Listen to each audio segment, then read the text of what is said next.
Hey there guys, today we're going to be taking a look at Batman Arkham Asylum running on the i5-1135G7. Now the performance on here is pretty great. You'll see that the 1% lows are pretty low right now at around 15, but that was really just from loading into the round. Once things were fully loaded in, things are running perfectly fine. Now the game is running at 1080p with the lowest possible settings, and the performance is pretty consistent. Once the action is going, everything is super smooth. Now the game lets you turn off VSync, but it really does not go past 62 frames per second.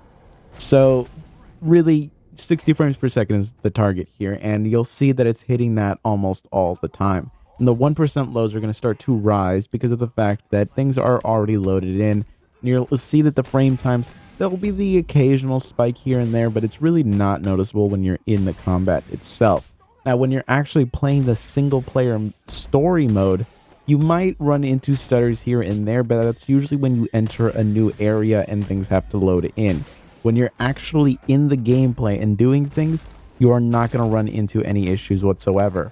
Now, this is just loading into a save that I already had. So going into the story mode, I was pretty much just limited to just redoing certain things that I have access to.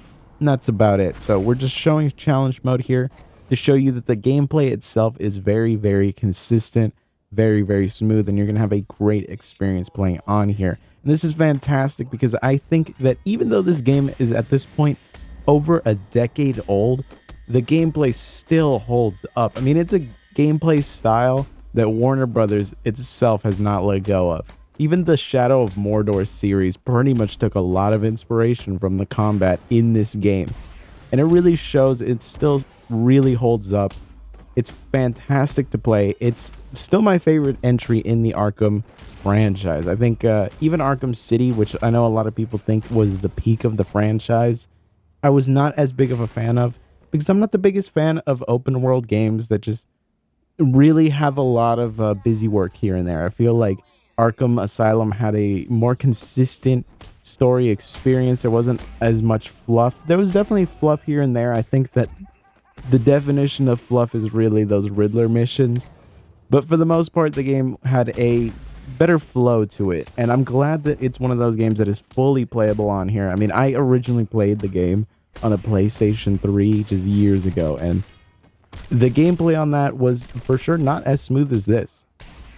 This feels a lot more consistent, a lot smoother, a lot more playable, and I'm happy for that. You know, like you could pick up this game super cheap nowadays and have a fantastic gaming experience here, and you're really not going to be missing out on much. Now, of course, the graphics are set to the lowest possible, but I don't think that it really does anything visually in terms of just taking away from the experience on here.